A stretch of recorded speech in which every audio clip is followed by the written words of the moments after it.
Hello friends, my name is Kajal और आप सभी का स्वागत है मेरे चैनल पर। और आज के इस वीडियो में हम डिस्कस करने वाले हैं यूपीडीएलएड फर्स्ट सेमेस्टर सब्जेक्ट बाल विकास। और आज का जो हमारा टॉपिक रहेगा वो रहेगा व्यक्तिक भिन्नता, अर्थ, कारक एवं महत्व। जी हाँ फ्रेंड्स, ये बहुत ही महत्वपूर्ण टॉपिक है, ठीक है। और हम बिल्कुल शुरुआत से डिस्कस कर रहे हैं बाल विकास। अगर आपने प्रीवियस वीडियोस नहीं देखे हैं तो आप सभी को प्लेलिस्ट का लिंक कमेंट्स बॉक्स में मिल जाएगा, आप वहाँ से जाकर देख सकते हो। और आज का जो हमारा टॉपिक रहेगा वो रहेगा व्यक्तिक भिन्नता का अर्थ क्या है, व्यक्तिक भिन्नता के प्रभावी कारक क्या है और व्यक्तिक भिन्नता का महत्व क्या है। ये 3 टॉपिक आज का हमारा वीडियो का टॉपिक रहेगा। तो चलिए फ्रेंड्स शुरू करते हैं। सबसे पहले तो वीडियो को लाइक कर दीजिए और अपने ज़्यादा से ज़्यादा अपने फ्रेंड्स मित्र को शेयर कर दीजिए ताकि वो भी जुड़ सके। तो चलिए फ्रेंड्स शुरू करते हैं। तो सबसे पहले तो हम व्यक्तिक के बारे में जानने का प्रयास करेंगे कि है क्या। तो प्रत्येक प्राणी अपने जन्म से ही विशेष शक्तियों को लेकर जन्म लेता है। ये विशेषताएं उसको माँ एवं पिता के पूर्वजों से हस्तांतरित की गई होती है और इसी के साथ पर्यावरण भी छात्र के विकास पर प्रभाव डालता है। अतः स्पष्ट है कि सभी छात्र एक दूसरे से भिन्न होते हैं। एक कक्षा का या एक समूह के विद्यार्थियों में विभिन्न प्रकार के भिन्नताएं होना असाधारण बात नहीं है। ये भिन्नताएं विद्यार्थियों में विभिन्न विशेषताओं के रूप में मिलती है, ठीक है। अब हम जानने का प्रयास करेंगे कि व्यक्तिक भिन्नता का अर्थ क्या है। तो देखिए फ्रेंड्स, अगर आपके एग्जाम में आए कि व्यक्तिक भिन्नता क्या है तो आप क्या लिखेंगे, यानी यहाँ से आप लिखेंगे कि जब 2 बालक विभिन्न समानताएं रखते हुए भी आपस में भिन्न व्यवहार करते हैं तो इसे व्यक्तिक भिन्नता कहा जाता है। बस इतना ही लिखना है और इसमें कुछ ज़्यादा नहीं लिखना है, ठीक है।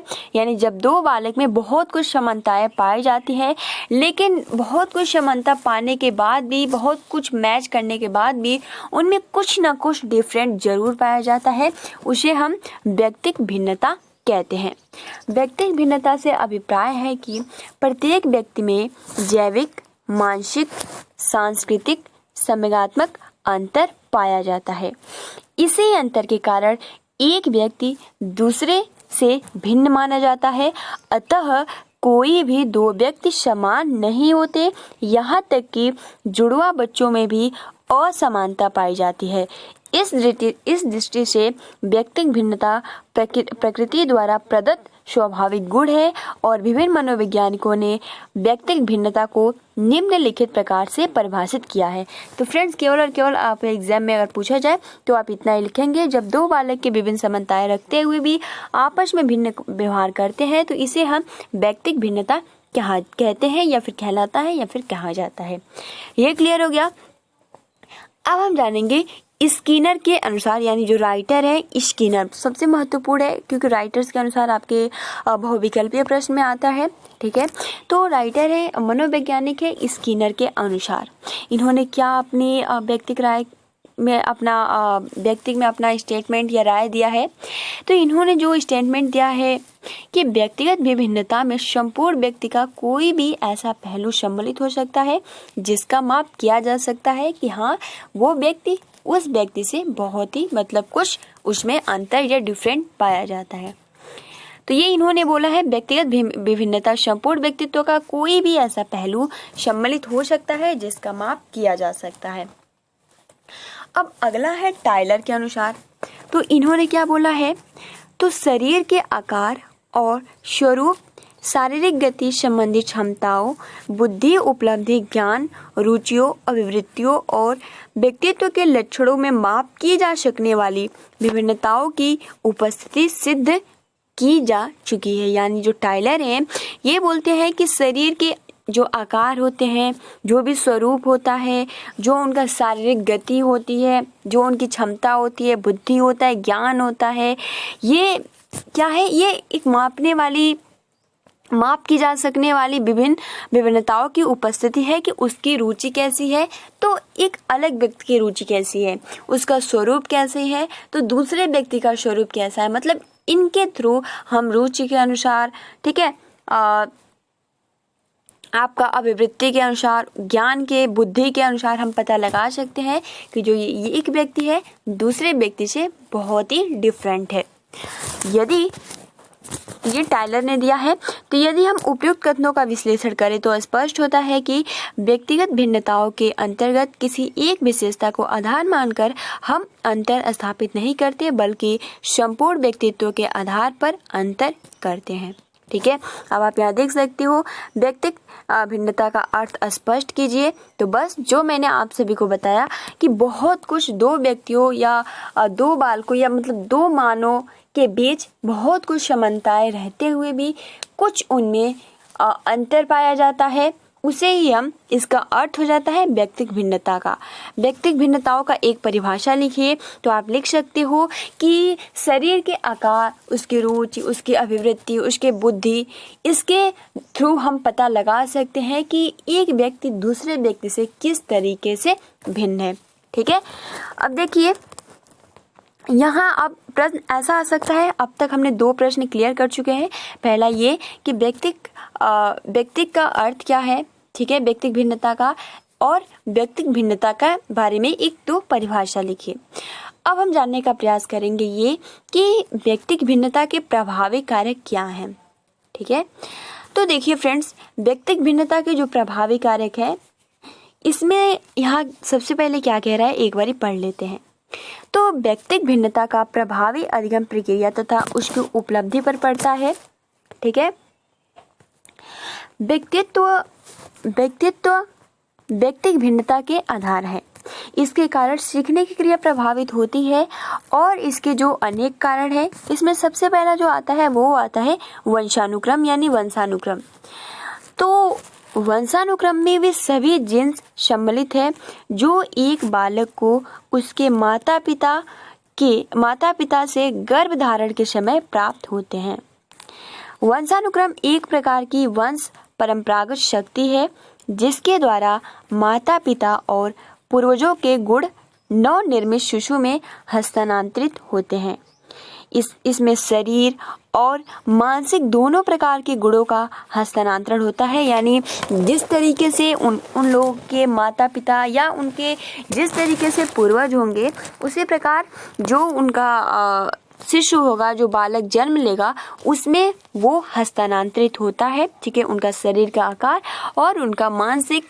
ठीक है, और उसके बाद यहाँ ये पॉइंट कि मन भी वंशानुक्रम व्यक्तिगत भिन्नताओं का कारण स्वीकार करते हुए लिखते हैं, यानी जो मनोवैज्ञानिक है, इन्होंने वंशानुक्रम को व्यक्तिगत भिन्नताओं का कारण स्वीकार करते हुए कहा है या फिर लिखते हुए कहा है कि यह स्टेटमेंट दिया है कि हम सबका जीवन एक ही प्रकार से आरंभ होता है, फिर भी इसका क्या कारण है कि जैसे जैसे हम बड़े होते हैं हम लोगों में अंतर होता जाता है।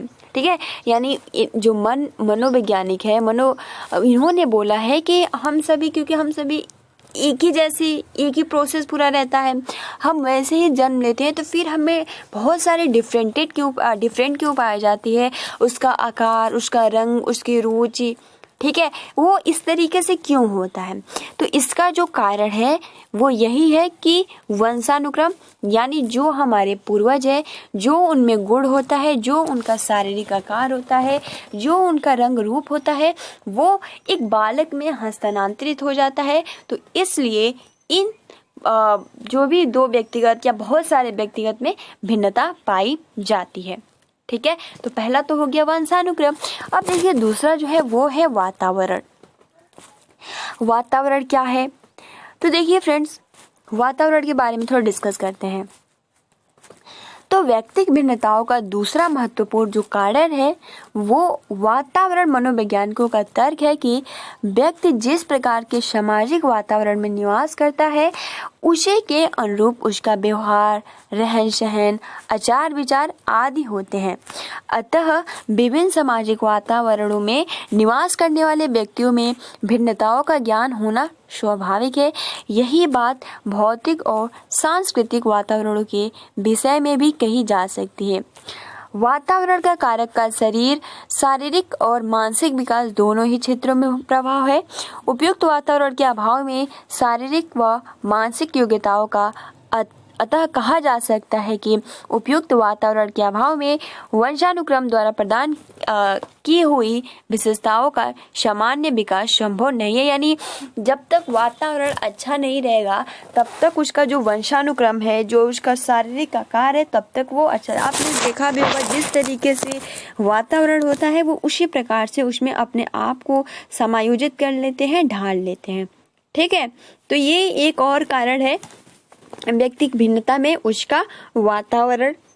ठीक है, अब देखिए जाति, प्रजाति व देश। तीसरा जो टॉपिक है वो है जाति, प्रजाति व देश। इसमें क्या कारक है? ठीक है, तो जाति, प्रजाति व देश यानी एक देश में रहने वाले विभिन्न जातियों और प्रजातियों में अंतर होता है। भारत में आर्य और द्रविड़ों में अंतर स्पष्ट है। इसी प्रकार हिंदुओं के विभिन्न वर्गों में अंतर स्पष्ट होता है। इन अंतरों पर वंशानुक्रम एवं पर्यावरण के प्रभाव प्रमुख होते हैं।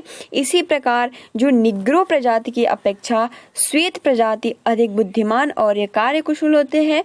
व्यक्तिगत भिन्नताओं के कारण ही हमें विभिन्न देशों के व्यक्तियों को पहचानने में किसी प्रकार की कठिनाई नहीं होती है। ठीक है, आपने देखा भी होगा जैसे कि मान लीजिए जो अंग्रेज आते हैं वो वाइट होते हैं, तो हम लोग क्या मतलब डायरेक्ट कह देते हैं कि ये अंग्रेज है। तो ये क्या है? व्यक्तिगत भिन्नता है, तो हमें उनको पहचानने में कोई प्रॉब्लम नहीं आती है कि ये किस देश का है। अगर कोई नेपाली आता है या फिर चीनी आता है तो हम डायरेक्टली बता देते हैं, या फिर कोई वेस्ट इंडीज से आता है।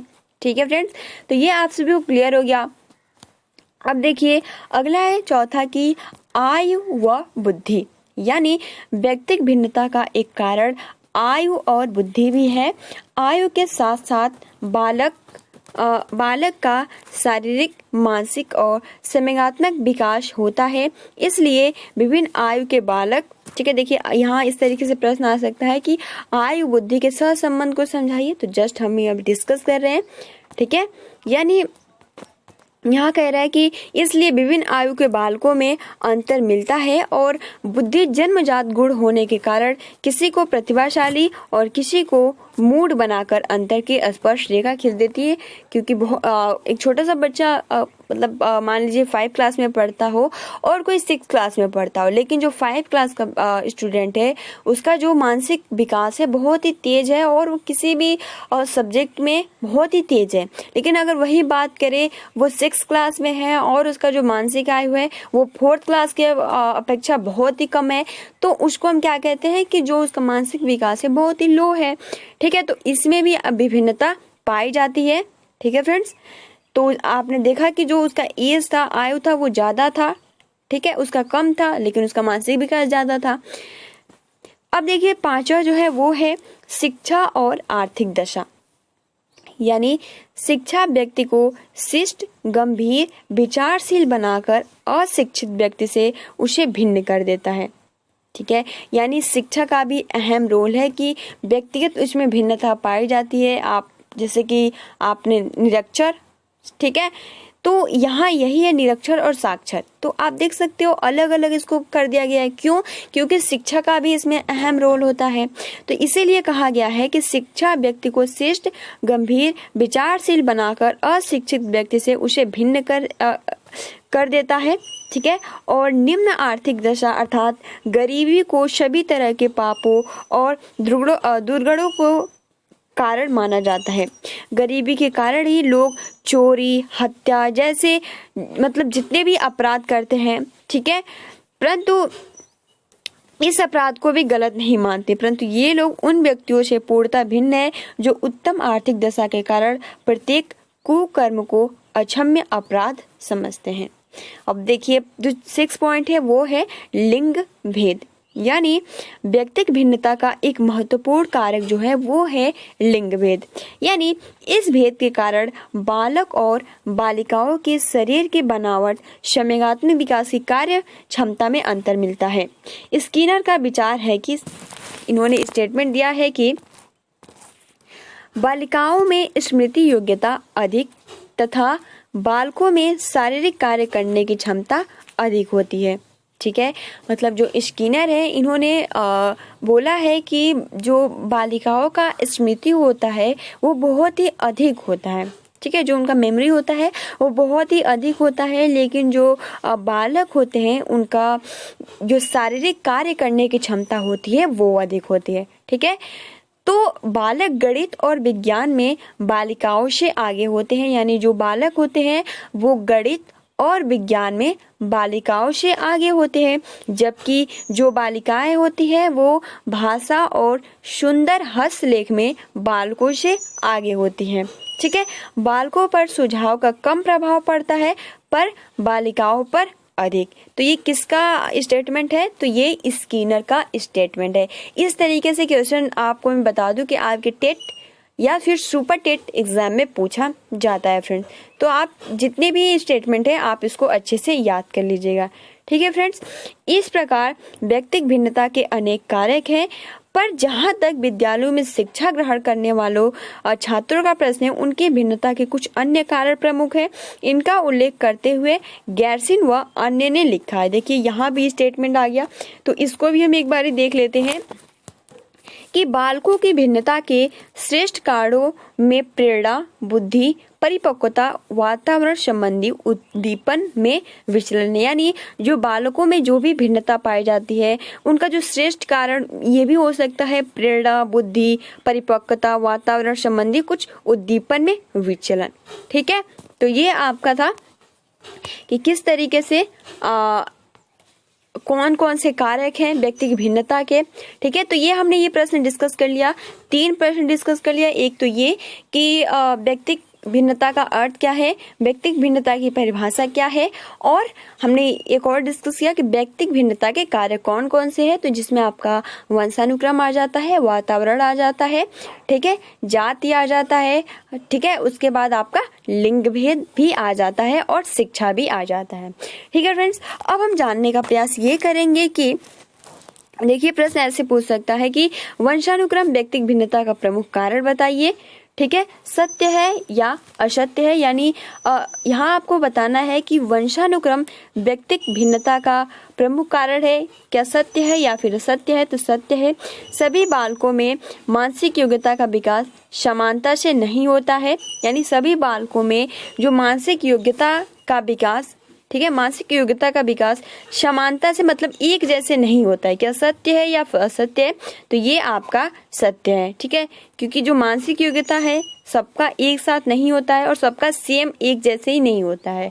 ठीक है, तो ये भी आपका सत्य है। और देखिए व्यक्तिगत भिन्नता के 3 प्रभावी कारकों को उल्लेख कीजिए, तो यहाँ आपको लिखना है। ठीक है फ्रेंड्स, अब हम ये जानने का प्रयास करेंगे कि व्यक्तिगत विभिन्नता का महत्व क्या है। ठीक है, तो आधुनिक मनोवैज्ञानिक बालकों की व्यक्तिगत विभिन्नताओं को अत्यधिक महत्व देते हैं। उनका यह विश्वास है कि इन भिन्नताओं का ज्ञान प्राप्त करके शिक्षक अपने छात्रों को सर्वाधिक हित कर सकता है और साथ ही शिक्षा के परंपरागत स्वरूप में क्रांतिकारी परिवर्तन करके उसे बालकों की वास्तविक आवश्यकताओं के अनुकूलन बना सकता है। औद्योगिक मनोविज्ञान, शिक्षा मनोविज्ञान और बाल मनोविज्ञान के क्षेत्रों में व्यक्तिगत भिन्नताओं का महत्व सर्वाधिक है। तो देखिए हम पॉइंट टू पॉइंट डिस्कस करते हैं। सबसे पहला पॉइंट यही कि व्यक्तियों के वर्गीकरण में व्यक्तिगत भिन्नताओं का ज्ञान आवश्यक है। यह वर्गीकरण विद्यालय में विद्यार्थियों का हो सकता है। विद्यार्थियों का मानसिक योग्यताओं के आधार पर वर्गीकरण यदि उन्हें शिक्षा दी जाती है तो शिक्षा उनके लिए बहुत ही उपयोगी हो जाती है।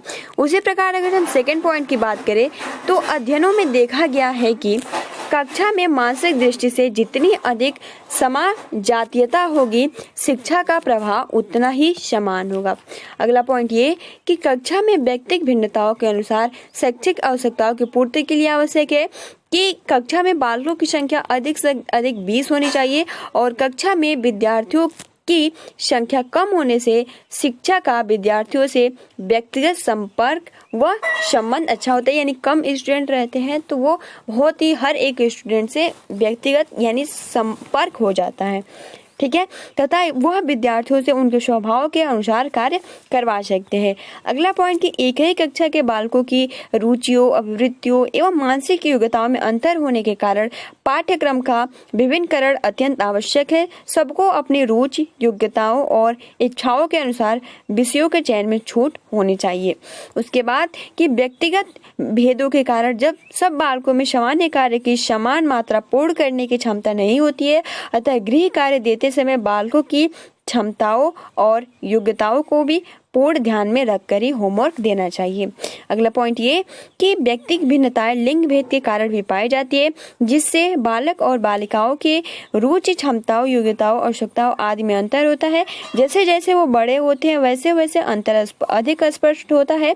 अतः प्राथमिक कक्षाओं में उनके लिए समान पाठ्य विषय हो सकते हैं, परंतु माध्यमिक कक्षाओं में इन विषयों में अंतर की स्पष्ट रेखा खींचा जाना आवश्यक है और शिक्षक और माता पिता को इन अंतरों को ध्यान में रखकर बालक और बालिकाओं को सिखाना या प्रशिक्षण देना चाहिए। ठीक है, इसी प्रकार स्किनर महोदय के अनुसार उद्योग के क्षेत्रों में भी कर्मचारियों के चयन में व्यक्तिगत भिन्नता का अध्ययन आवश्यक है। इसी प्रकार कर्मचारियों का प्रशिक्षण कार्यक्रमों एवं हस्तांतरण के समय में भी व्यक्तिगत भिन्नता का ज्ञान आवश्यक है। अतः सारांश के रूप में बालकों की व्यक्तिगत भिन्नताओं का शिक्षा में अति महत्वपूर्ण स्थान है। इन विभिन्नताओं का ज्ञान प्राप्त करके शिक्षक अपने छात्रों का विविध प्रकार से लाभ पहुंचा सकता है और बाल मनोविज्ञान के क्षेत्र में भी बालकों के व्यवहार को समझने में, उनके विकास के लिए उपयुक्त वातावरण प्रदान करने में व्यक्तिगत भिन्नताओं का ज्ञान आवश्यक है। ठीक है, तो ये आपका पूरा खत्म हो गया। ठीक है, अब हम कल जो डिस्कस करेंगे वो डिस्कस करेंगे कल्पना, चिंतन और तर्क का विकास। तो फ्रेंड्स, आज के लिए इतना ही। आज जो हमने डिस्कस किया कि व्यक्तिगत भिन्नता का अर्थ क्या है, ठीक है, व्यक्तिगत भिन्नता की परिभाषाएं क्या है, व्यक्तिगत भिन्नता के कारक क्या है और व्यक्तिगत भिन्नता के महत्व क्या है। तो ये आपको चारों पॉइंट, आपको इसको पढ़ने की जरूरत नहीं है। ठीक है, एक बार आप समझ लेंगे, एग्जाम के टाइम में पूछा जाएगा, आप इसको आसानी के साथ याद कर सकते हैं। इसमें जो याद करने वाली चीज है वो है स्टेटमेंट। ठीक है, क्योंकि स्टेटमेंट जो होता है उसमें कंफ्यूजन हो जाता है कि किस राइटर का है, तो इसलिए सबसे ज्यादा जो फोकस करना है वो स्टेटमेंट पे करना है। ठीक है फ्रेंड, तो आज के लिए इतना ही। वीडियो को लाइक कर दीजिए और अपने फ्रेंड्स मित्र को शेयर कर दीजिए। Thanks for watching, take care and best of luck.